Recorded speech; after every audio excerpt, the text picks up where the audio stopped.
다 함께 일어나셔서 찬송 21장을 부르시면서 주일 3부 예배를 드리겠습니다.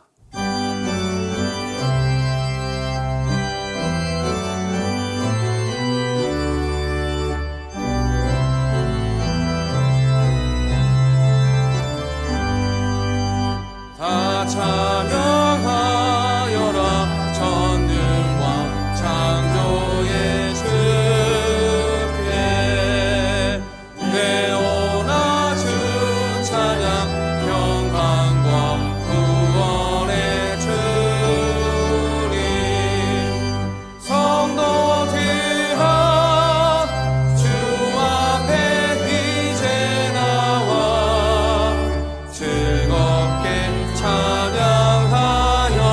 찬양하여라 다 찬양하여라 놀라운 만유의 주께 포근한 날개 밑 늘 품어 주시는 주님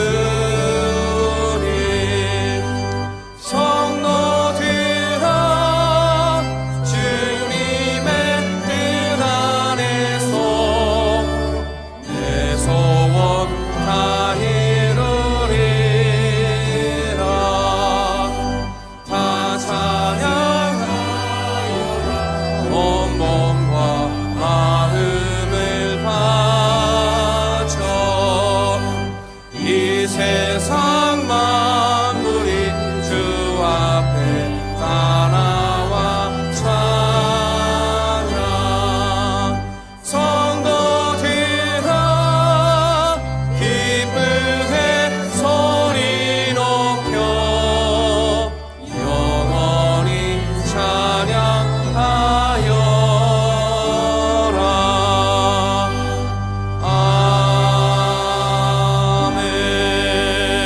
아멘. 우리 박수에도 찬양합니다. 주님의 이름을 높여드립니다.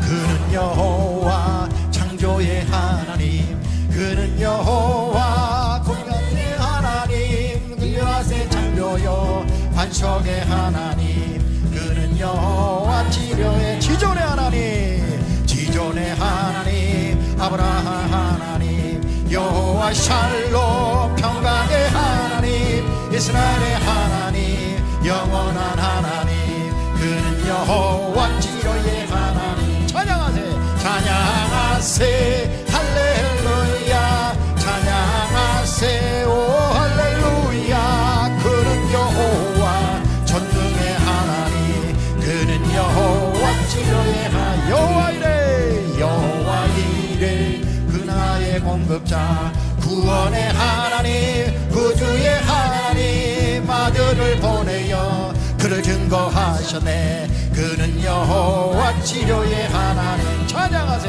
찬양하세 할렐루야 찬양하세 오 할렐루야 그는 여호와 전능의 하나님 그 여호와 치료 여호와 이래 그는 나의 공급자 구원의 하나님 구주의 하나님 아들을 보내어 그는 여호와 치료의 하나님 찬양하세 찬양하세 할렐루야 찬양하세 오 할렐루야 그는 여호와 전능의 하나님 그는 여호와 치료 찬양하세 찬양하세 할렐루야 찬양하세 오 할렐루야 그는 여호와 전능의 하나님 그는 여호와 치료의 하나님 온 땅이여 주를 찬양 날마다 주를 찬양하세 주의 기사와 주의 영광 온 땅에 널리 알려졌네 위대하신 주 그의 힘과 위엄을 기뻐하라 주의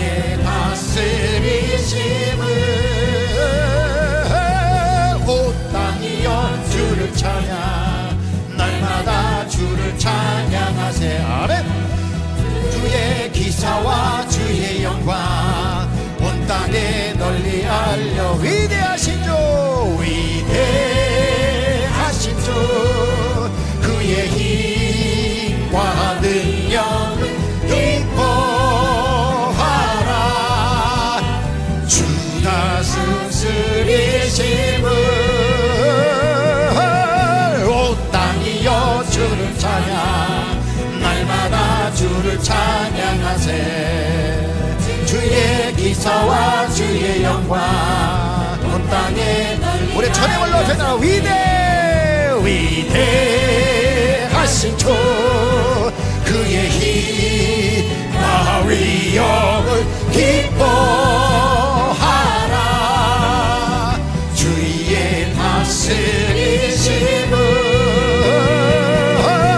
온 땅이여 주를 찬양 날마다 주를 찬양하세 주의 기사와 주의 영광 온 땅에 널리 알려졌네.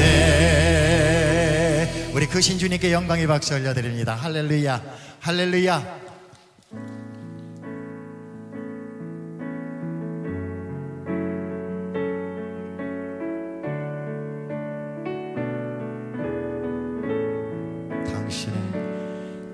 당신의 그 섬김이 천국에서 해가 지긴 날이 당신의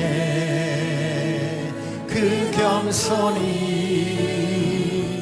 천국에서 해가 지긴 날이 당신의 그 믿음이 그 믿음이 천국에서 해가 지긴 날이 당신의 그 충성이 천국에서 해가 지긴 날이 주님이 기억하시면 좋가리 예수님 사랑으로 가득한 모습 천사도 흠모하는 아름다운 그 모습 천국에서 해가 지는 날이 당신의 그 순종 당신의 그 순종이 천국에서 해가 지는 날이 당신의 그 사랑이 천국에서 해가 지는 날이 당신의 그 찬송이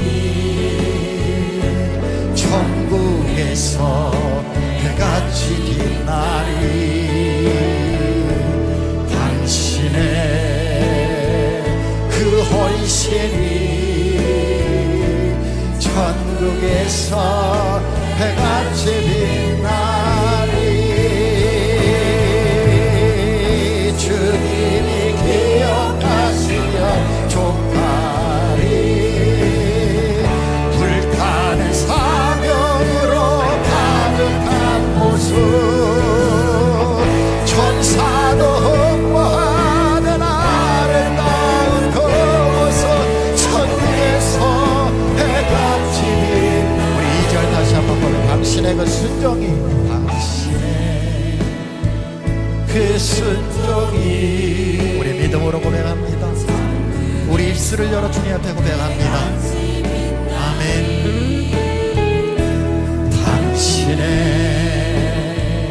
그 사랑이 천국에서 해가 지는 날이 당신의 그 찬송이 천국에서 해가 지는 날이 당신의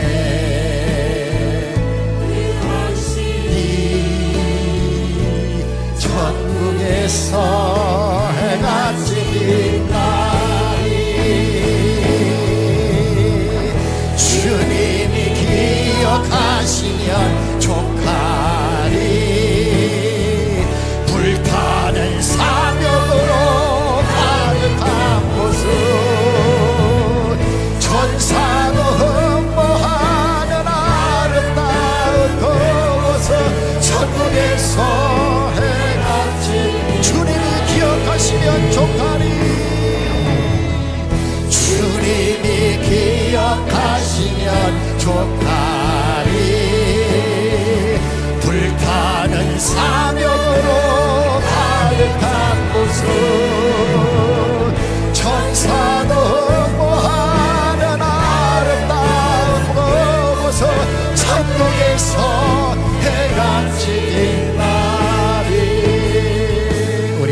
마음으로 기도하시겠습니다.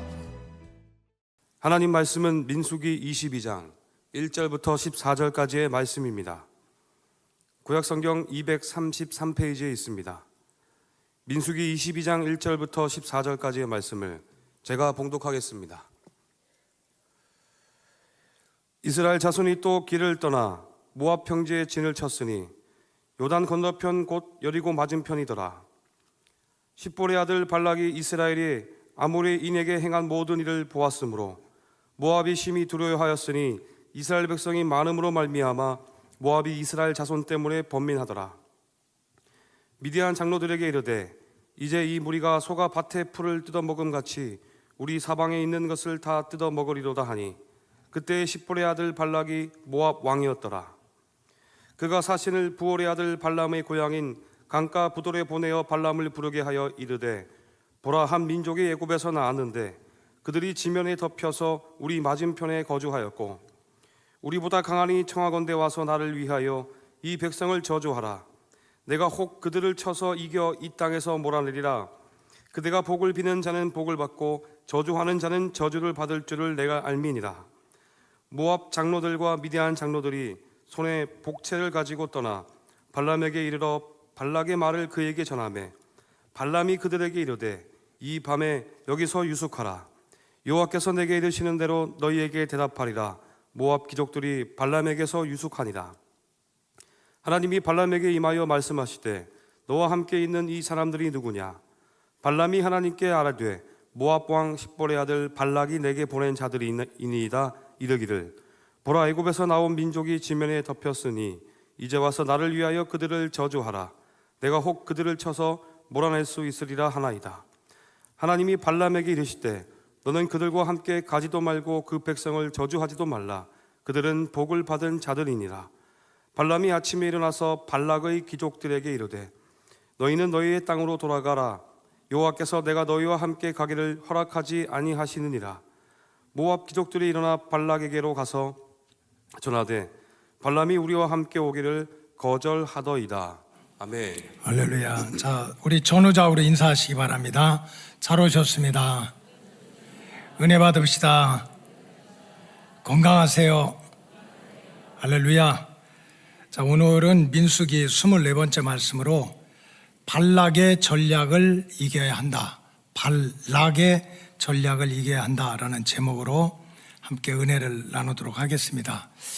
발락, 발람 조금 이름이 헷갈린데 좀 말씀을 드리면 민수기 22장부터 24장까지는 발락과 발람 사이에 있었던 역사가 기록되어 있습니다. 이 발락과 발람의 이야기는 이스라엘 백성들이 이 광야 생활을 40년을 마치고 이제 가나안 땅에 입성하기 직전 그 요단강 동편 모압 평지에서 머물고 있는 동안에 일어난 일입니다. 지도를 한번 보여주세요. 빨간 제 보이시죠? 밑에 화살표인데 저 밑으로 내려가면 이제 시나이 반도고 이스라엘 백성들이 40년 동안 시내산 시나이 반도에서 광야 생활을 하다가 계속 북쪽으로 올라와서 이제 모압까지 올라갔습니다. 이 모압이 이제 거기서 이제 쭉 들어가면 이제 약속의 땅이 되는 거예요. 그래서 저거는 12지파가 땅을 분배받은 사진인데 가장 먼저 나오는 데가 르우벤입니다. 르우벤. 그래서 여호수아가 이제 이 가나안 땅을 정복하면서 첫 번째 정복한 땅에 당연히 큰아들, 둘째 아들, 큰아들, 장자 르우벤에게 물려주었습니다. 그래서 이렇게 첫 번째 땅을 정복하기 이전에 이방 땅이 모압입니다. 모압. 그 모압 땅에서 이루어졌던 가나안 땅에 입성하기 직전에 일어났던 역사가 민수기 22장에서 24장에 나옵니다. 발람이 누구냐? 발람은 이방인이면서 아주 유명한 점쟁이였어요. 능력도 많고 아주 용하고 또 하나님의 존재를 알고 하나님의 음성까지를 내가 들을 수 있다. 그렇게 얘기한 아주 이방인이면서 용한 점쟁이가 예언가가 바로 발람이었습니다. 발락은 누구냐? 아까 그 모압 평지 그 모압 평지의 그 자그마한 땅의 왕이었습니다. 왕.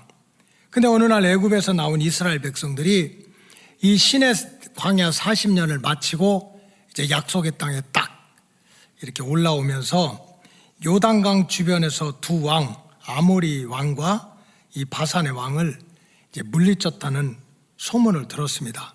그리고서 이제 모압 직전에 있는 조그만 나라 왕들을 물리치고 이스라엘 백성들이 모압 땅까지 들어왔다. 그래서 진을 치고 있다 하는 소식을 이제 그 모압의 왕 발락, 이거 여러분 알아들어야 돼. 발람이에요, 발락이에요.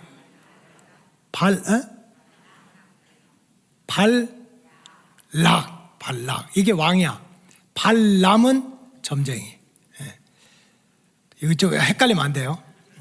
헷갈려도 괜찮은데 안 헷갈리는 게 좋아요. 민수기 22장 1절에 보면 이스라엘 자손이 또 길을 떠나 모압 평지, 이제 그 화살표까지 올라와 가지고 모압 평지까지 와서 진을 치니 요단강 건너편 곧 여리고 맞은편이더라. 그래서 3절에 보니까 모압이 심히 모압 사람들이 두려워했지. 애굽에서 나온 200만이나 되는 사람, 광야에서 많이 죽었지만 그 수많은 사람이 이제 모압 땅에 이렇게 들어오니까 얼마나 놀랐겠어요. 또 이스라엘 백성이 많음으로 말미암아 모압이 이스라엘 자손들 때문에 번민을 하게 됐다. 이렇게 많은 이스라엘 백성들이 이제 우리 땅을 지나가서 그 가나안 땅에 들어간다고 하니까 고민이 되고 두렵고 그렇다고 피할 수도 없는 문제였어요. 그래서 이 모압 땅의 왕 발락이 하나의 작전을 세웠습니다. 하나의 아주 무서운 계획을 세웠는데 그건 뭐냐면은 이 땅을 이스라엘 백성들이 지나가지 못하도록 죽이든지 아니면 이스라엘 백성들을 뿔뿔이 다 흩어지게 하든지 어떻게 하든지 이 땅을 지나서 약속의 땅에 들어가지 못하게 하자 하는 무서운 계획, 죽이든지 흩어지게 하든지 무너지게 하든지 하는 그런 작전과 전략을 세웠습니다. 그것도 그때 당시 아주 유명한 용한 이 예언자였던 점쟁이였던 발람을 이용해서 이제 이스라엘 백성들을 죽이든지 흩든지 돌아가게 하든지 해야 되겠다, 이런 작전을 세웠습니다. 이 성경에도 보면 마지막 때가 되면 눈에 보이는 세력, 이 보이지 않는 세상 사람들이 할 수만 있으면 택함받은 백성들이 구원받고 천국 길을 방해하기 위해서 가로막든지 못 가게 하든지 병들게 하든지 죽게 하든지 흩어지게 하든지 하는 그러한 작전을 수단 방법 가리지 않고 택할 것이다 라고 성경은 경고를 하고 있어요. 베드로전서 5장 8절에도 보면 따라서 근신하라. 자, 눈 똑바로 뜨고 근신하라. 그냥 가만히 앉아. 이거 왜 이렇게 예배당 더워요? 에어컨 틀어요. 18도 강으로 틀어. 지금 막 열이 너무 많이 올라와. 그러면 그냥 설교 듣다가 참 은혜 중에 하나는 눈 뜨고 자는 은혜가 보통 은혜가 아니야. 근신하라 그래서 근신하라. 정신 차려라. 깨라. 너의 대적 마귀가 우는 사자같이 두루 다니면서 삼킬 자를 어떻게 하고 있는 거예요? 찾고 있다는 거예요. 딱히 눈 뜨고 자는 사람. 이거 뭐 교회 다닌 지 얼마 안 됐으니까 뭐 아직 믿음이 없으니까 봐주고, 교회 오래 다녔으니까 믿음이 있으니까 뭐 봐주고, 그게 아닌 거야. 믿음이 있든지 없든지 할 수만 있으면 택한 백성을 물어서 넘어지게 하든지 흩어지게 하든지 깨지게 하기 위해서 그렇게 삼킬 자를 찾는다고 그랬어요. 그래서 9절에 보면 너희는 믿음을 굳게 해서 믿음을 잘 키워가지고 그를 따라서 대적하라. 우리의 영과 육과 혼과 우리 인생을, 가정을 무너뜨리고 흩어지게 하는 이러한 어둠의 세력들을 타협해서는 안 된다는 거예요. 싸워서 물리쳐야 된다는 거예요. 이는 세상에 있는 너의 형제들도 동일한 고난을 당하는 줄을 안다. 우리 믿음의 식구들 가운데 우리가 같이 예수 믿고 하나님 믿었는데도 이 원수마귀 대적들한테 물려서 쫓겨서 고통받고 있는 사람들이 하나둘이 아니라는 거예요. 아까 정신을 차리고 우리의 영과 육을 보이는 자리에서 보이지 않는 자리에서 약속의 땅을 못 들어가게 하고 무너지게 하고 흩어지게 하는 이런 원수들과 싸워서 이겨야 된다는 거예요. 그렇다면 우리가 어떻게 해야 우리의 영과 육과 가정과 인생을 무너뜨리는 이 영육간의 원수들을 물리치면서 정말 하나님이 약속하신 영혼도 구원받고 가나안 땅에도 들어가는 승리하는 삶을 살 수가 있겠습니까? 그러니까 주전 약 BC 500년경에 중국이 춘추 전국 시대에서 그저 목소리 큰 사람이 왕이야, 쌈자라는 그런 장군이 왕이야, 이걸 춘추 전국 시대라고 그래. 이때 나온 유명한 책이 손자병법인데, 손자병법에 나오는 여러분들이 다 아는 그 고사성어가 있습니다. 지피지기 백전불태라는 말이 있어요. 나를 알고 나를 공격하고 미혹하는 적을 알면 100번을 싸워도 위험하지 않다. 그러니까 이긴다는 거지. 위험하지 않다는 거예요. 오늘 본문을 중심으로 말씀드리면 발락이 누구냐? 발락은 육신적으로 역사적으로는 바로 모압의 왕이지만 영적으로 말하면 지금도 눈에 보이지 않게 어떻게든지 하나님의 백성들의 영과 하나님의 백성들의 육신과 하나님의 백성들의 가정과 하나님의 백성들의 인생을 무너뜨리고 흩어지게 하고 죽게 만들려고 하는 그런 영적인 원수가 발락입니다. 발락.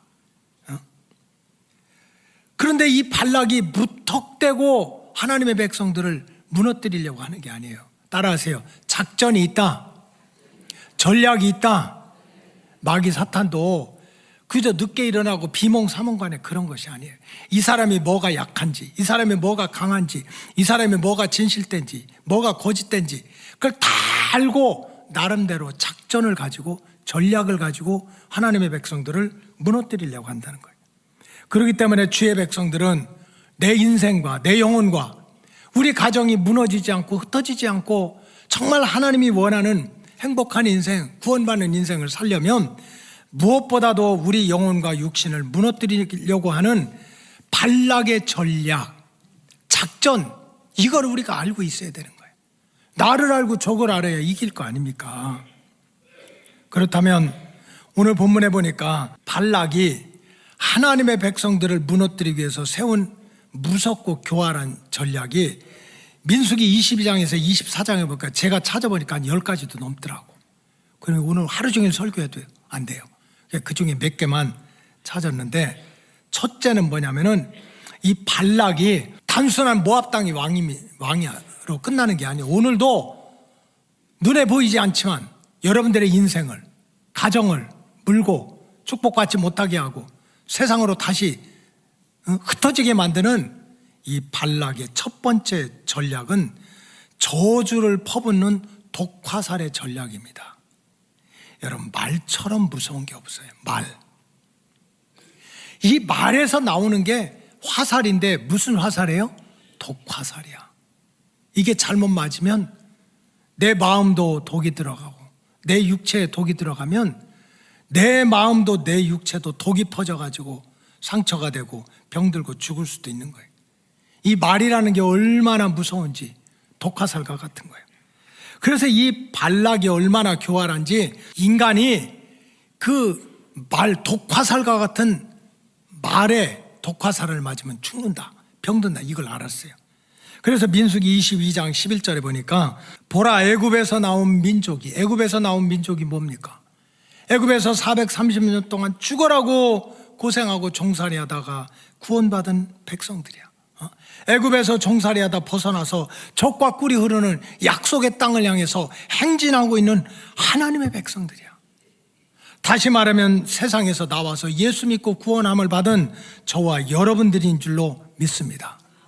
우리는 애굽에서 나온 자들이야. 망하는 세상, 불타버리는 세상에서 택함 받아 나온 사람들이 바로 저와 여러분들이야. 이 애굽에서 나온 민족이 지면에 덮였으니 이제 와서 나를 위하여 그들을 저주하라는 거예요. 그들을 저주하라. 내가 혹 그들을 쳐서 몰아낼 수 있으리라. 이게 누구 얘기입니까? 발락의 얘기예요. 발락 왕이 아주 용하고 능력 있는 점쟁이 발람을 불러가지고 말로 저주하라는 거예요. 이 이방 예언자 발락에게 복채까지 주면서 무슨 말을 하라는 거예요? 독화살을 쏘라는 거예요. 말로 얼마나 고생했냐, 얼마나 힘들었냐, 이제 조금만 가면 약속의 땅에 들어갈 수 있다, 이런 말을 하는 것이 아니라 이스라엘 백성들을 죽어라, 못 간다, 흩어져라, 망해라 하고 독화살을 쏘라는 거야. 그러면 그 독화살에 맞고 상처를 받고 뿔뿔이 흩어져서 왜 우리를 이렇게 고생시켜가지고 또 여기서 죽게 만드느냐 해서 자중질환이 일어나서 다 흩어질 거니까 독화살을 쏘라는 거예요. 여러분, 오늘을 살아가는 주의 백성들의 삶의 현장은 어떠합니까? 세상에 힘 있는 자들이, 세상의 세력자들이 정말 우리가 애굽에서 나와서, 세상에서 나와서 예수 믿고 제사함 받고 하나님의 자녀가 되고 교회 와서 예배 드리면 아이고 잘했다고, 너 예수 믿기 잘했다고, 교회 가서 예배 드리는 거 잘했다고. 여러분들도 아멘 안 하니 누가 하겠어요? 여러분, 세상에 있는 세력들이, 이 발락의 꼬봉들이, 이 발락의 신하들이 절대로 예수 믿고 구원받아서 하나님 찬양하고 하나님과 더불어 사는 것을 잘했다 잘했다 칭찬하고 격려하는 것이 아니라는 거예요. 탐만 있으면 조롱하고 대적하고 구원받은 백성들을 무너뜨리려고 해요. 세상에도 의로운 사람이 있어. 예수 안 믿는 사람보다 더 착하게 사는 사람들이 있어. 근데 교만해가지고, 인간이 착하면 얼마나 착하겠어. 자기 눈에 있는 들보는 보지 못하고 그저 예수 믿는 사람 눈에 티끌이라도 하나 들어가면 예수 믿는 사람들이 뭐 그렇게, 네가 무슨 예수 믿으면서 또 이렇게 사냐, 예수 믿으면서 그냥 꼬라지가 이게 뭐냐, 우리의 허물과 약점을 끝없이 말로 독화살같이 쏘아붙여가지고 그것에 쓰러지고 넘어지는 인생들이 얼마나 많아요. 여러분, 세상에서는 하나님 하자도 모르고 교회 교자도 모르면서 배부르고 등 따시고 떵떵거리면서 성공한 사람들 많아요. 조롱하지 않습니까? 너 맨날 교회 가면 뭐해? 주여 주여 기도만 하면 뭐해? 나는 하나님 하자도 모르고 교회 교자도 모르지만 내가 성공해서 자식들 잘 되고 사업 잘 되고 떵떵거리고 살아. 하나님이 어디 있어? 이러면서 독화살을 쏴가지고 우리의 믿음을 막 허물어뜨리는 일들이 얼마나 많습니까? 이런 독화살에 맞아서 스스로 무너지는 사람들이 너무나 많은 거예요. 이런 발락의 전략, 입술로 퍼부어대가지고 독화살을 쏘면서 우리의 영과 육을 무너뜨리는 전략을 우리가 어떻게 이길 겁니까? 율법대로 눈이면 눈, 이에는 이라는 율법대로 욕하면 같이 욕하고 물면 같이 물고 그렇게 싸운다고 해서 해결이 되겠습니까? 내 실력이나 내 의로 이길 수가 있겠습니까? 불가능한 일입니다. 우리가 어떻게 이길 수가 있습니까? 그건 다른 길이 없습니다. 오직 하나님이 나에게 주신 따라서 약속의 말씀, 네가 나 잘 믿으면, 내가 나를 사랑하면 내가 너 도와줄게, 내가 너 지켜줄게, 이런 약속의 말씀을 붙들고 이겨야 된다는 거. 이겨야 된다. 보이는데 보이지 않는 자리에서 날아오는 독화살이 내 마음을 무너뜨리고 내 육신을 엉망으로 만들고 우리 가정을 병들게 할 때 그거 가지고 치고받게 할 것이 아니라 하나님께서 내게 주신 약속의 말씀이 뭔지 그걸 붙들고 살아야 된다는 거예요. 성경에 보면 정말 힘들고 어려운 인생길을 걸어가고 있는 주의 백성들을 하나님이 절대로 외면하지 않으셨어요. 하나님의 백성들이 힘들고 쓰러지고 넘어질 때 나 몰라라 절대로 하지 않는다니까요. 하나님이 급해서 신도 안 신고 그냥 땅까지 내려오시든지, 아니면 하늘에 군대를 보내든지, 아니면 주의 종의 입술을 통해서든지 반드시 찾아와서 말씀을 주시는 거예요. 말씀을 주시죠. 에스겔서에 보니까 참 나라가 망해가지고 환상을 보니까 다 죽어서 에스겔 골짜기에 해골들처럼 머리는 머리, 다리는 다리, 손가락 다 흩어져 있어. 이건 살았다는 이름이 아니야. 완전히 죽어서 마른 뼈만 있는데도 하나님께서 주시는 말씀이 있어요. 피투성이라도 살아야 된다고. 피투성이라도 살아야 된다. 에스겔서 16장 6절에 보니까 내가 내 곁으로 지날 때, 나는 지금 몰라, 나는 외로워, 내가 사람한테 독화살을 맞고 정말 내 인생이 엉망진창이 되고, 그래 내가 죽어가서 나만 힘들다고 생각하는데 나도 모르게 하나님이 내 곁을 지나갔다는 거예요. 지나갔다. 내가 내 곁으로 지나갈 때 내가 피투성이가 돼서 발짓을 하는 거예요. 얼마나 힘들면 못 살겠다고. 그렇게 발짓을 하는 것을 내가 다 보고 너한테 얘기하지 않았냐. 내게 이르기를 너는 피투성이라도 살아있으라. 피투성이라도 살아있으라. 이게 무슨 말입니까? 내 힘대로 내 실력대로 해서 피투성이처럼 발둥 치다가 네가 살아라 그런 뜻입니까? 피투성이 같아도 내가 살려내겠다는 거예요. 살려내겠다. 하나님은 가만히 계신 분이 아니에요. 우리의 인생이 엉망진창이 될 때, 독화살을 맞아가지고 내 몸이 독이 퍼져가지고 마음도 상하고 육신도 상하고 엉망진창될 때 하나님은 그냥 구경만 하시는 분이 아니야. 저 높은 보좌에서 내려오시든지 하늘의 천사를 보내든지 기도하다가 응답을 받든지 간에 너는 피투성이라도 살아야 된다. 살려주겠다는 거야. 이런 약속을 하시는 분이 우리가 믿는 하나님인 거예요. 그리고 마태복음 28장 20절에 보니까 십자가에 달렸다가 죽으셨다가 부활하고 승천하신 예수님이 자 빠이 나 좋은 데 가니까 니네 세상에서 고생해라. 나는 천국 가니까 전쟁과 기근과 지진과 전염병과 실직과 사업이 망하는 거와 병드는 거 거기서 죽을 고생해라 하고 갔습니까? 아니잖아요. 내가 너희에게 분부한 모든 것을 가르쳐 지키게 해라. 볼지어다 내가 세상 끝날까지 너희와 항상 함께 있으리라. 너희와 항상 세상 끝날 때까지 네가 죽는 순간까지 주님 다시 오실 때까지 우리가 함께 하겠다는 거예요. 우리가 성공하면 우리가 유명해지면 같이 하고 우리가 망하고 쓰러지고 넘어지면 무시하고 그렇게 하지 않겠다는 거예요. 제가 지난 주간 제자 훈련 때도 우리 전시 가문에 대한 족보를 가르쳤어요. 족보. 우리가 원래 왕씨입니다. 왕씨. 왕. 손바닥에다 쓰지 마세요. 이런 거. 왕씨. 손바닥에다 쓴다고 왕 되는 거 아니야. 그 우리가 고려시대 왕씨였었어. 왕씨. 그 우리가 왕이 우리 집안에서 왕이 난다. 이거 믿거나 말거나요. 우리는 그렇게 믿어. 그냥 우리 전시들은. 근데 이제 전주 이시 조선이 들어서면서 이것들 왕씨들 내비로 두면 여기서 후손 중에 왕이 나오면 어떻게 해가지고 핍박을 했어요. 여기 혹시 전시 손 들어봐요. 전시 한 명도 없어서 머리 긁지 말고 노집사 왜 머리를 걸고 갑자기 전시인 줄 알았네. 그래서 어떤 왕씨는 너무 힘드니까 옆구리를 막았어. 그것이 뭐냐면 밭전자야. 밭전자. 근데 우리 휴게공파 관성군 자손 우리거든요. 우리 휴게공파 관성군 자손은 왕씨에다가 옆구리를 막은 게 아니라 삿갓을 씌웠어. 이게 온전전이야. 그래서 온전전은 밭전을 무시합니다. 밭에서 농사 짓는 사람이 괜찮아요? 갓 쓰고 품 잡는 사람이 괜찮아. 전시들끼리도 우리가 진짜 왕씨라고 그래.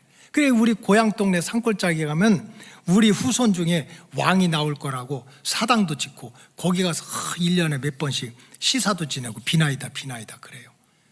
우리 온전전시 가문에서 왕이 나올 거다. 그렇게 이시조선 지나갈 때까지 대한제국 지나갈 때까지 그저 대한민국 생겨도 계속 왕이 나온다고 드디어 나왔잖아요. 전두환 왕이 나온 거야. 그래서 전시들이 동서남북 전라도 경상도 다 흩어져 있거든요. 막 충청도 옥천 전시, 저 우리 여성교 회장이 옥천 촌택이거든요. 거기도 가면 그 전시 딱 그 시족들 해놓은 게 있어요. 왕이 나왔다고. 그냥 친목계, 사종계, 오정계 하여간 전자 금방에 모여가지고 막 전두환 만세 난리를 쳤어요. 그리고 몇 년 지나니까 이분이 백담사회를 가 계시더라고. 그랬더니 그렇게 전시 만세, 전두환 대통령 만세했던 그 사람이요, 전시들 모아놓고 내가 그럴 줄 알았지. 벌써 군복 입고 TV에 국보위 의장이라고 딱 나왔을 때 저 양반 언제 감옥 가지 그렇게 생각했었대요. 따라서 이것이 인간이다. 이게 인간이에요. 배부르고 등 따시고 떵떵거릴 때는 벌떼같이 달려들지만 한순간에 무너지고 쓰러지고 손가락질 받으면 침 뱉고 모른다 그러고. 그러나 우리가 믿는 예수님 그게 아닌 거야. 세상 끝날까지 니네가 살아가다 보면 피투성이 될 때도 있겠지. 어쩌다가 잘 되는 일도 있겠지. 아니면 쓰러지고 넘어져서 이렇게 할 수도 저렇게 할 수도 없는 실패한 자리에 부끄러운 자리에 있을 수 있겠지. 그 자리에서도 내가 너와 함께 하겠다는 거예요. 이게 주님의 말씀이에요. 이사야 49장 15절에 보니까 내가 반드시 너를 잊지 않겠다는 거예요. 잊지 않겠다. 이사야 49장 15절에 보니까 여인이 어찌 그 젖 먹는 자식을 잊겠으며, 아니 내가 10개월 동안 먹을 거 먹지 않고 마실 거 마시지 못하고 키웠던 그 아기를 어떻게 젖 먹인 아기를 잊겠느냐. 자기 태에서는 난 아들을 어찌 긍휼히 여기지 않겠느냐. 혹시 아버지는 껍데기야. 엄마들이 자기 뱃속에서 나온 애들을 어떻게 아들, 딸을 잃어버리겠어. 그러나 혹시라도 엄마가 자기 자식을 잊어버린다 해도 나는 잊지 않겠다는 거예요. 잊지 않겠다고 지금 하나님이 뭐 하고 계세요? 약속을 하고 계신 거예요. 참 기가 막히지. 우리 어머니가 일찍 돌아가셨는데 이제 군대를 제가 이제 대학교 2학년을 마치고 이제 군대를 가게 되니까 벌써 한 23, 24살 됐겠죠? 그때 우리 엄마가 이제 군대 가기 하루 이틀 앞둔 저를 손을 꼭 잡더니 눈물을 흘리면서 얘기하는 거야. 중구야, 중구가 나야. 혹시 처음 온 사람. 너한테 얘기할 게 있다는 거야. 그게 뭔가 했더니 23, 4년 동안 꿈에도 몰랐어요. 꿈에도 몰랐어. 그냥 우리는 뭐 엄마하고 아빠하고 우리 전순옥 여사하고 나하고 동생하고 그냥 행복한 5명이 가축처럼 그렇게 잘 살고 있었어요. 근데 군대 가기 며칠 전에 엄마가 그런 얘기를 하는 거지. 중구야 일리 와봐라 하고 눈물을 흘리면서 하는 말이, 사실은 내 형이 있었다 그러더라고. 내 형이 있었다. 근데 내 형이 태어난 지 열흘도 안 돼서 죽었다는 거예요. 호적에 올라갔을까요? 못 올라갔을까요? 못 올라갔어. 왜 죽었냐면 그 동네 갑자기 옛날에 홍역이 확 돌아가지고 1~2살, 3살 먹은 애들이 한 10대 명이 다 죽었대요. 그때 태어난 지 열흘도 안 되는 네 형 이름도 알려주더라고. 제구, 전제구. 좀 그렇지? 예? 제구가 죽었다는 거야. 호적에도 올라가지 않고 뉴스에도 나지 않고 그저 애들 10대 명이 홍역 걸려서 죽었다고 신문 한 자락에 나지 않았지만 엄마의 가슴 판에는 그게 새겨져 있는 거예요. 어떻게 잊어버려? 저 하나님이 그런 얘기를 하는 거예요. 뱃속에서 나온 아이, 품에 안고 있는 젖먹이든 자식을 엄마가 어떻게 잊어버리겠느냐. 혹시 잊어버린다고 해도 나는 안 잊어먹겠다. 내가 너를 꼭 기억하겠다. 지금 이 말씀을 하시는 거예요. 세상에서는 독화살을 쏴서 내 마음을 상하게 하고 육신을 상하게 해서 그 말 들어서 쓰러지고 말 들어서 시험 듣고 말 들어서 절망하는데, 하나님 도리어 말씀을 통해서 너 피투성이라도 살려줄게. 항상 너와 함께. 나는 너를 절대로 잊지 않을게. 이런 말씀을 하고 계신 거예요. 여러분, 우리 로고스 가족들도 세상을 살아가다 보면 왜 쓰러지고 넘어질 때가 없겠어요? 왜 이 사람 저 사람한테 원하든 원하지 않든 독이 묻은 화살을 맞듯이 이 말 저 말로 상처받고 쓰러지고 올라갔다 내려갔다 할 때가 얼마나 많겠어. 그러나 이런 독화살과 같은 인간의 말이나 세상의 말에 휘둘리지 말고 나를 향하신 하나님의 말씀, 내가 너를 도와줄게. 내가 너를 잊지 않을게. 피투성이라도 내가 너를 살려낼게. 하는 이런 약속의 말씀을 붙들고 믿음으로 승리하시기를 주의 이름으로 축복합니다. 둘째로 이 발락이 세웠던 아주 고약하고 교활한 전략은, 하나님의 백성들을 무너뜨리려고 하는 전략은 유력한 사람을 이용해서 미혹하는 전략이었습니다. 여러분, 사람은요, 보는 대로 듣는 대로 관심을 갖고 현혹을 당하고 미혹을 당하게 돼 있어요. 에덴 동산에서 아담과 하와도 왜 시험에 들었습니까? 왜 미혹을 당했습니까? 왜 뱀에게 속아 넘어갔습니까? 보암직하고 먹음직하고 탐스러운 걸 눈에 보이니까 그 미혹에 넘어간 거예요. 발락은 이런 인간의 약점을 너무나 잘 아는 거예요. 뭔가 반짝반짝하고 뭔가 화려하고 뭔가 있어 보이고 하는 사람이 내 앞에 서 있으면 미혹을 당한다는 걸 너무 잘 아는 거예요. 그래서 이 발락 모압 왕은 당시에 가장 유력한 사람, 유명한 사람 발람을 택한 거예요. 발람을 택했어. 유명하고 눈에 보이는 보이지 않는 힘이 있는 사람입니다. 그래서 고관 대적을 보내가지고 어떻게든지 좋은 자리도 주겠다, 네가 말하는 거를 다 들어주겠다, 돈을 주고 높여주겠다, 그러면서 어떻게든지 고관 대적을 보내가지고 요청하는 게 뭡니까? 이스라엘 백성들 앞에 가라는 거예요. 그러면 얼마나 많은 사람들이 그 앞에 모이겠어요. 야, 저 발람은 모압의 왕이 신임을 한대. 막 저 사람 말 한마디면 축복을 받을 수 있고 저주도 받을 수 있대. 지금 민수기 22장 6절에 보면 우리보다 강하니 청하건대 와서 나를 위하여 이 백성을 저주하라. 내가 혹 그들을 쳐서 이겨 이 땅에서 몰아내리라. 이거 지금 발락이 하는 얘기예요. 그대가 복을 비는 자는 복을 받고 그대가 저주하는 자는 저주를 받을 거를 내가 안다.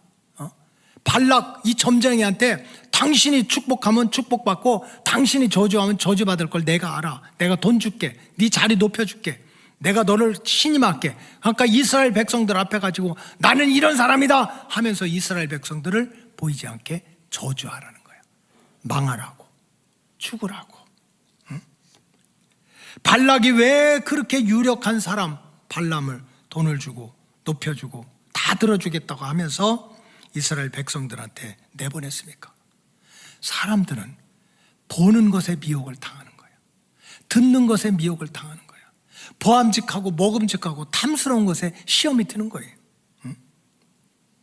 근데 사실은 이 발락이 속에서 니네 저주받아라, 니네 못 간다, 니네 흩어져라 이렇게 하고 있는데, 망하려고 하고 죽게 하려고 이런 사악한 전략을 지금 발락이 쓰고 있는 거예요.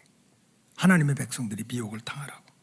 여러분, 오늘날에도요, 우리 주변에는 발람과 같이 정말 화려하고 유력한 소위 인플루언서, 영향력을 끼치는 사람들이 많이 있습니다. 정말 그 사람 말 한마디면 세상이 다 흔들흔들해요. 예를 들어서 1986년에서 2011년까지 무려 25년 동안 최장기 토크쇼 프로그램이 있었어요. 그 오프라 윈프리 쇼라는 거 들어보셨죠? 흑인 여자인데, 이렇게 등치가 큰 흑인 여자인데 이 토크를 잘해서 한 이제 250명, 300명 모아놓고 이제 그렇게 계속 그 토크를 하는 거예요. 근데 이분이 얼마나 그 말에 영향력이 있는지 그냥 어느 날은 책을 따고, 그래서 제가 지난주에 이 책을 읽었어요. 제목은 훈련된 예수 제자를 세워가는 교회라는 책인데, 이거 참 소파에 앉아서 커피 한 잔 마시면서 이 책을 읽었더니 너무 마음이 따뜻하고 좋았어요 라고 말하면 그 주간에 10,000부, 100,000부, 100,000부, 500,000부, 600,000부가 팔리는 거예요. 말 한마디로. 근데 이게 조금 미안한데 이분이 등치가 커요. 어려운 말로 뚱뚱하다는 얘기야. 그러니까 옷을 골라 입기가 힘들어. 그래서 어떤 때는 자기가 이제 딱 이게 레깅스인가 이렇게 말랑말랑한 거, 그건 줄 알고 딱 입고 좀 운동을 하려고 보니까 이게 너무 뻣뻣해가지고 어깨가 올라가지 않아서 조금 불편했어요. 이제 뭐 토크쇼 하기 전에 뭐 어제 무슨 일 있어서 얘기하잖아요. 아, 어제 이 옷을 입고 이렇게 어깨를 올리려는데 뻣뻣해서 안 올라갔어요 하면은 야, 그거 무슨 옷이지 해가지고 그거 사지 말자. 전국에 퍼지는 거야. 세상에는 이렇게 정말 인플루언서, 강력하게 영향 끼치는 화려한 사람들이 있어요. 이 오프라 윈프리가, 내가 날짜까지 적어놨어. 대전에서 목회할 때니까 2004년 9월 13일 날 톡쇼를 하면서 다 끝나는데 갑자기 키를 하나 딱 들든지, I'll give you this key. 내가 여러분들한테 이 키 하나 주겠다. 나가면서 다 받아가셔라. 그러면 주차장에 그 번호에 맞는 세단 승용차 하나씩을 선물해 주겠다. 그 자리에 276명이 있었거든요. 사람들이 와 박수 쳐서 그쪽 농담 잘하시네 막 이렇게 하고, 어떻게 뭐 276명한테 키 주고서 그래 열쇠고리 주는 모양이다 그렇게 생각했는데, 쇼가 끝나고 주차장에 가보니까 여기 이름도 써놨어. 폰티악 G6 세단 276대가 주차장에 꽉 차 있어요. 어차피 내 차 아니니까 아멘 안 해도 되고요. 이게 전 세계에 CNN 뉴스로 퍼져나간 거예요. 이 사람 말 한마디면 수백만 건에, 이 사람 말 한마디면 그냥 옷 회사 하나가 망하고, 이 사람 말 한마디에 주차장에 그냥 276대 세단에 생기고, 얼마나 강력한 영향을 끼치고 있습니까? 그런가 하면 한 사람의 교만이, 한 사람의 악함이 나라도 망하고 세상을 전쟁 속에 수천만 명이 죽게 만드는 흉악한 죄를 저지르는 일도 있어요. 독일의 아돌프 히틀러입니다. 1918년에 세계 1차 대전에서 패배한 후에 이 사람 백성들을, 독일 국민을 선동했잖아요. 우리가 실패한 것이 아니라고, 배신을 당한 거라고. 원래 우리 독일 민족은 우수하다고, 우수하기 때문에 우리는 세계를 지배할 자격이 있다는 거야. 우리 독일 국민이 최고고 세계를 지배할 자격이 있다는 그 선동에 넘어가가지고 히틀러를 외치고 나치 운동을 하면서 세계 제2차 대전을 일으키고 유대인 600만 명을 학살시키는 인류의 비극을 만들어냈어요. 여러분, 이것이 인간 눈앞에서 벌어지는 일입니다. 지금 모압 왕 발락은 그때 당시에 가장 영향력 있는 사람, 말 잘하고 능력 있고 신하고 통하고 권세가 있고 왕하고 친하고, 말하면 이 사람을 성공시킬 수도 있고 무너뜨릴 수 있는 그 유력한 발람이라고 하는 점쟁이를 내세워서 주의 백성들을 현혹시키고 무너뜨리려고 한 전략을 쓰고 있는 거예요. 이런 발락의 전략을 이기는 길은 무엇입니까? 어떻게 이길 수가 있을까? 내 눈앞에 보암직하고 먹음직하고 탐스럽고 유력한 사람이 내가 너를 축복할 수도 있고 저주할 수도 있다고 미혹도 하고 협박도 하는데 어떻게 그런 작전을 이길 수가 있습니까? 그건 다른 길이 없습니다. 아무리 반짝반짝해도 사람에게 미혹을 당하지 말고 인생의 생사화복을 주관하시는 분은 오직 하나님밖에 없다. 하나님 절대 신앙이야. 그런 소리 하지 마. 너 지금 반짝반짝해. 내 앞에서 보암직하고 먹음직하고 탐스러운 거 가지고 흔들리고 내 말 들으면 축복받고 내 말 안 들으면 저주받아 하고 있지만, 나를 살게 하든지 죽게 하든지 흥하게 하든지 망하게 하든지 화가 되게 하든지 복이 되게 하는 분은 하나님이시여. 하나님을 향한 절대적인 믿음을 생명처럼 지켜야 된다는 거야. 마지막 때가 되면 사람의 미혹이 점점 많아진다고 그랬어요. 그래 마태복음 24장 4절에 보면 예수께서 대답하여 이르시되 너희가 사람의 미혹을 받지 않도록 주의해라. 5절 많은 사람이 내 이름으로 와서 이르되 내가 그리스도다, 내가 구해줄 수 있어, 내가 성공시킬 수 있어, 내가 너 복받게 할 수 있어, 내가 너 행복하게 만들 수 있어 하는 이러한 사람의 소리에 미혹되지 말라는 거예요. 사람은 신이 아니라는 거지. 알고 보면 자기 인생도 책임지지 못해요. 결국은 나를 살게 하고 죽게 하고 화가 되게 하고 복이 되게 하고 천국으로 인도하든지 지옥으로 심판할 분은 오직 하나님밖에 없다는 거예요. 이런 하나님을 향한 절대적인 신앙을 붙들고 있으면 그 어떤 환경, 어떤 어려움 속에서도 발락의 작전, 발락의 계략, 발락의 계획 한 길로 들어왔다가도 7길로 도망가게 될 줄로 믿습니다. 마지막으로 발락이 하나님의 백성들을 무너뜨리기 위해서 세운 전략은 따라하세요. 넘어질 때까지. 넘어질 때까지 끝까지 공격하고 끝까지 미혹하고 끝까지 속이는 거야. 끝까지. 넘어질 때까지. 오늘 민수기 22장에서 24장에 보면 발락이 발람에게 이스라엘 족속들을 저주해서 망하게 하라는 것을 6번이나 요청을 합니다. 22장 11절, 22장 17절, 23장 11절, 23장 13절, 23장 27절, 24장 10절 다 해봤죠?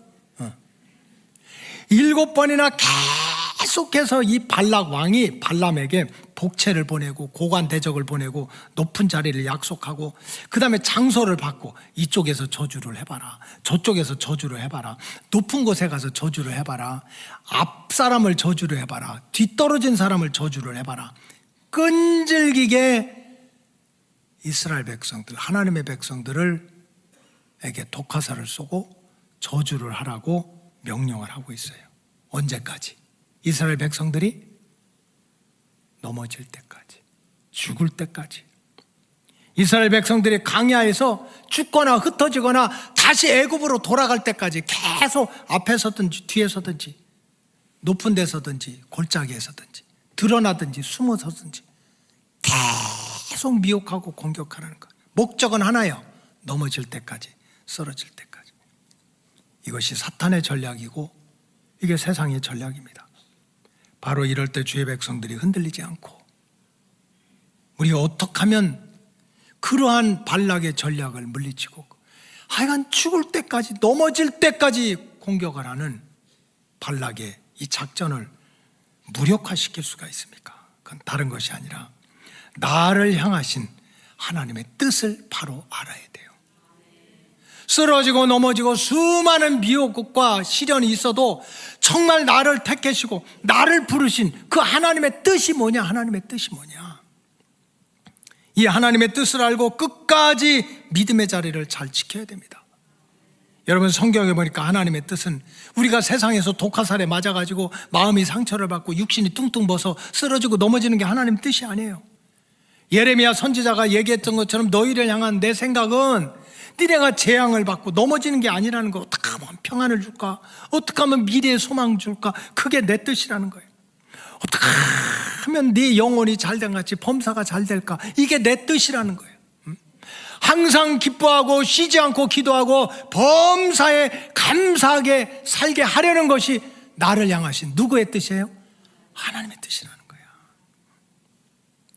이렇게 구원받은 백성을 향한 하나님의 뜻은 세상의 공격이나 사람들이 쏜 독화살로 무너지는 것이 아니라는 거예요. 나를 향해서 세우신 하나님의 뜻은 절대로 발람이 오든지 발락이 오든지 화살을 쏘든지 구덩이를 파놓든지 모함을 하든지 나를 살리려고, 나를 지키려고 하는 하나님의 뜻은 뺏어갈 수가 없다는 거예요. 그래서 이제 이렇게 발람도 나중에 이걸 알고 오히려 자신을 돈 주고 회유하고 높은 자리 주겠다고 그러고 네 말 다 들어주겠다고 회유를 하는 모압의 왕 발락에게 이 점쟁이 발람이 뭐라고 얘기합니까? 민수기 23장 8절에 보니까 하나님이 저주하지 않으신 자를 내가 어떻게 저주하냐고, 여호와께서 꾸짖지 아니하시는 자를 내가 어떻게 꾸짖느냐고. 할머니 할아버지 눈에 손주는 다 이쁘잖아요. 아멘. 남도 하나네. 오줌을 싸도 이쁘고 똥을 싸도 이쁘고. 아멘. 닭염이 이뻐요? 뭘 또 엄청 이뻐. 그런 거 대답할 때는 생각을 하고 좀 대답해요. 목사님 손주 없어. 얼마나 이뻐요? 그냥 이쁘지. 그렇지. 그 정도 해요. 왜 엄청 이쁘다고 그래. 무조건 이쁜 거야. 무조건 이쁜 거야. 근데 옆에 있는 이민범 사위가 자기 딸이라고 다게마! 다게마! 하고 혼내키면 속상해요? 속상하지 않아요? 속상하지. 내가 사랑하는데 내가 사랑하는 손녀딸인데 왜 네가 야단치냐는 거지. 이 점쟁이도 이걸 깨닫는 거야. 점쟁이, 하나님을 안 믿는 이방 점쟁이도 그 모압 왕 발락에게 왕이시여, 하나님이 저주하지 않는데 내가 어떻게 저주하냐, 하나님이 꾸짖지 않는데 내가 어떻게 꾸짖냐. 이스라엘 백성들의 운명은, 생사복은 내 입이나 환경에 달려있는 게 아니라 누구의 손에 달려있다는 거야? 하나님의 장중에 달려있다는 거야. 내가 꾸짖는다고 꾸짖어지고 저주한다고 저주받는 게 아니라는 거야. 점쟁이도 알아. 점쟁이도. 성경의 역사를 보세요. 요셉이 어떻게 해서 어린 나이에 16, 17 나이에 형들한테 시기 질투를 당하고 집에서 버림받아 구덩이에 빠지고 보디발의 집에 가서 종살이하고 모함을 당해서 감옥에 갇히고, 그런 고난의 삶에서, 그런 삶을에서도 애굽의 총리 대신이 돼가지고 기근을 만나고 있는 가족들 70명을 다 데려다 먹여 살리잖아요. 어떻게 해서 이런 일이 가능합니까? 물론 요셉이 착하지, 노력도 많이 했겠지. 그러나 결정적으로 중요한 것은 하나님이 함께 하셨기 때문에 승리한 겁니다. 성경에 보면 계속해서 하나님이 요셉과 함께 하심으로, 하나님이 요셉과 함께 하셔서 요셉이 하나님과 함께 함으로 요셉을 형통한 자가 됐다고 그랬어요. 하나님이 잡아주신 거예요. 하나님이. 요셉의 운명은 환경이나 사람들이 쓴 독화살이나 모함에 자주된 것이 아니라 하나님의 장중에 달려있었던 거예요. 야곱은 어떻습니까? 야곱 어떻게 그렇게 거짓말하고 꾀를 쓰고 욕심을 부리고 집에서 쫓겨나고 그렇게 가정을 풍비박산을 만들어줬던 야곱이 저 바다나란 외삼촌의 집에 가서 잘 됐지,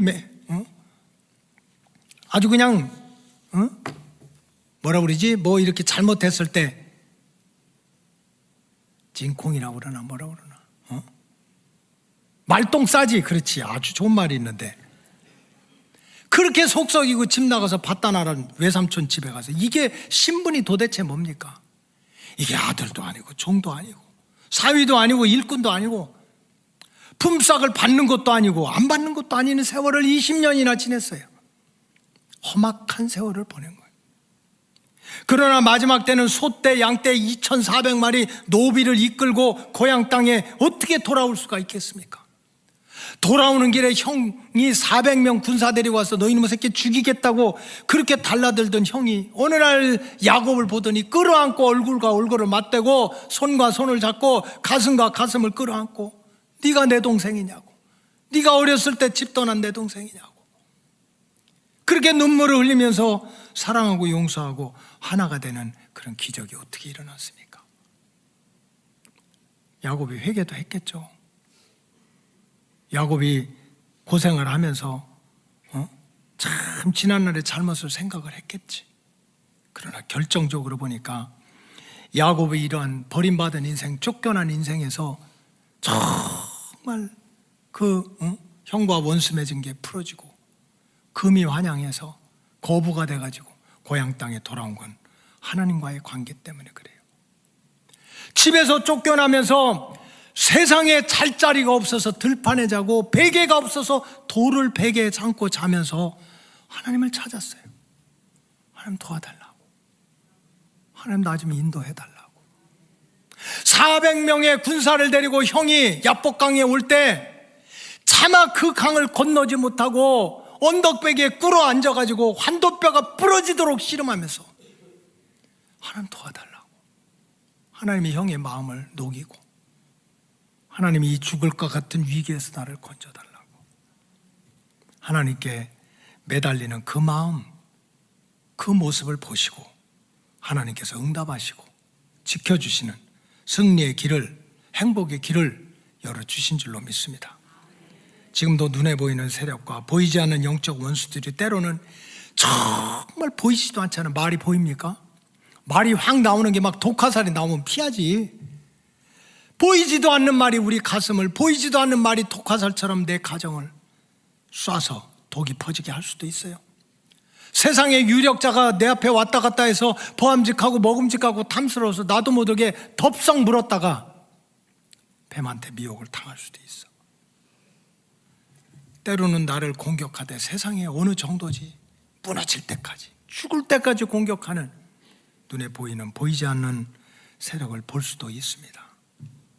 그러나 바로 이럴 때 주의 백성들은 내 인생의 행복과 생사화복과 내 영혼의 미래는 오직 나를 사랑하시되 죽기까지 사랑하시는 하나님의 손에 달려있다. 하나님의 손에 달려있다 하는 이 진리의 말씀을 가지고 끝까지 미혹하니까, 끝까지 공격하니까, 끝까지 우리를 위협하니까 어떻게 해야 됩니까? 우리도 끝까지 하나님을 사랑하고 끝까지 믿음 생활 잘하고 끝까지 받은 사명을 잘 감당해야 될 줄로 믿습니다. 마귀 사탄에 한두 번 건드렸다가 3-4번, 2부 때는 내가 3-4번에 대해서 아주 얘기를 했어요. 3-4번이 뭐예요? 1번, 2번, 3번 얘기했다 안 들으면 끝이잖아. 마귀는 그렇지 않아요. 넘어질 때까지요. 쓰러질 때까지요. 그걸 우리가 어떻게 이길 수 있습니까? 마귀가 우리를 미혹하고 쓰러뜨리려고 하니까 우리도 끝까지 하나님 사랑하고 끝까지 하나님 잘 믿고 끝까지 받은 사명을 감당하면 악한 마귀 사탄이 한 길로 들어왔다가도 7길로 도망가는, 승리하는 역사, 발람과 발락을 이기는 역사를 이 땅에서부터 저와 여러분들이 체험하게 될 줄로 믿습니다. 기도하겠습니다. 하나님 감사합니다. 발락의 전략, 발락의 작전을 깨닫고 이겨야 된다는 말씀을 증거했사오니 이 말씀을 잘 깨닫고 믿고 순종해서 우리 로고스 가족들 모두가 독화살과 같은 위기를 당해도, 끝까지 물고 뜯는 위기를 당해도 끝까지 주님 사랑하고 끝까지 믿음의 자리를 잘 지키고 끝까지 받은 사명을 잘 감당해서 최후의 승리자들이 될 수 있도록 축복해 주시옵소서. 감사하며 예수님의 이름으로 기도하옵나이다. 아멘.